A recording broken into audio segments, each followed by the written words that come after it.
Magandang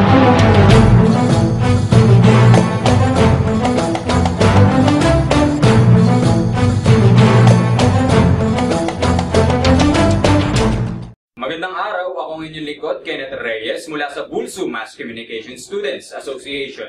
Handang magulat ng mga balitang dapat malaman ng isang bulsuan. Ito ang Bulsuay. Accenture at IBPAP nakipag-tag team sa Bulsu. Ang balitang yan, binantayan ni Faith Ross. Matapos ang mahabang proseso, naging opisyal na ang pakikipagtulungan ng Accenture Management and Services Program sa Bulacan State University noong ika-6 ng Agosto. Sinimula ng programa sa ribbon cutting na pinangunahan ni Bulsu President Mariano de Jesus, College of Arts and Letters Dean Dr. Bonifacio Cunanan, IBPAP CEO Mr. Jose Marie Mercado, Chairman of the Executive Committee Mr. Benedict Hernandez at Accenture Head of Human Resource Mr. Yuri Gagarin. Ayon kay Mr. Mercado, Presidente ng IT and Business Process Association Philippines o IBPAP, karamihan sa kanilang mga aplikante ay hindi natatanggap dahil sa kakulangan ng training na dapat sana ay ibinigay ng kanilang pinanggalingang universidad. College graduates like yourself come to our companies, a lot of people don't get hired.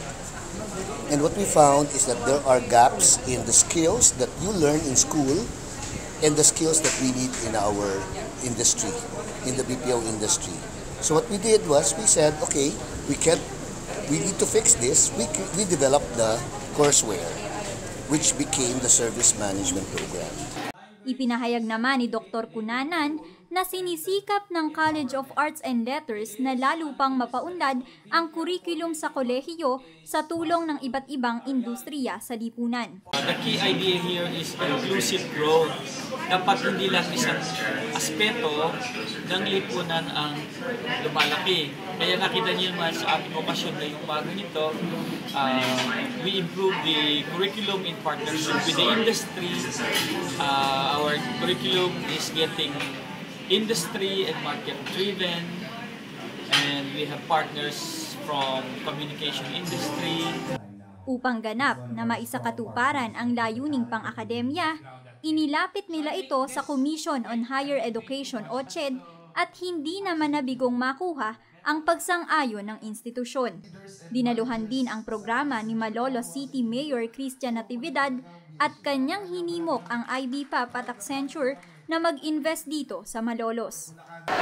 Formal na ngang kinilala ang Bulacan State University bilang katuwang ng Service Management Program na magbibigay ng libreng pagsasanay sa mga estudyante ng College of Arts and Letters, College of Business Administration at College of Information and Communications Technology. Ang programang ito ay naglalayong matulungan ang mga estudyanteng mahasa ang kanilang kasanayan sa communication bilang paghahanda sa profesional na buhay. Ako si Faith Ross, nakabantay, Bulsuay. Broadcasting Association of Broadcast matagumpay na naisagawa ang kanilang kauna-unahang seminar. Ang balitang yan binantayan ni Rhea Calados. Qualities of an effective media practitioner. Yan ang naging paksa sa kauna-unahang seminar na isinagawa ng Broadcasting Association o Broadcast na may temang Springboard na dinaluhan ng mga mass communication students ng Bulacan State University nitong ika-13 ng Agosto sa Robinson's Place, Malolos. Nagkaroon ng 3 magkakaibang oras ng programa na pinasinayaan ng 2 panauhing eksperto sa larangan ng media na sina Michael Entrada, pop culture expert ng Philippine Media Center, at Stephen Faigao Patricio, executive producer sa GMA Network Incorporated.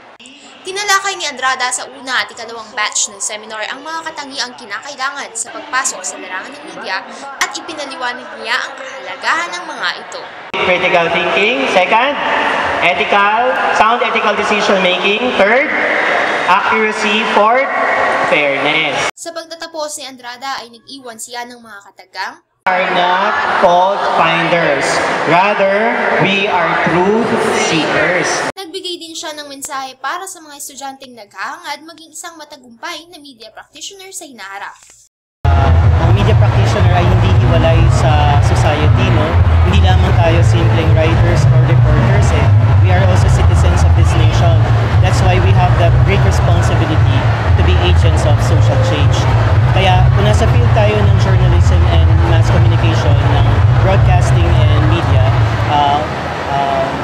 we should muster enough strength and collective effort to push for genuine changes sa ating society. Samantala, ang executive producer naman ng GMA Network Incorporated na si Stephen Figao Patricio ay nagbigay din ng mga punto kung papaano maging isang epektibong media practitioner sa ikatlong batch ng seminar.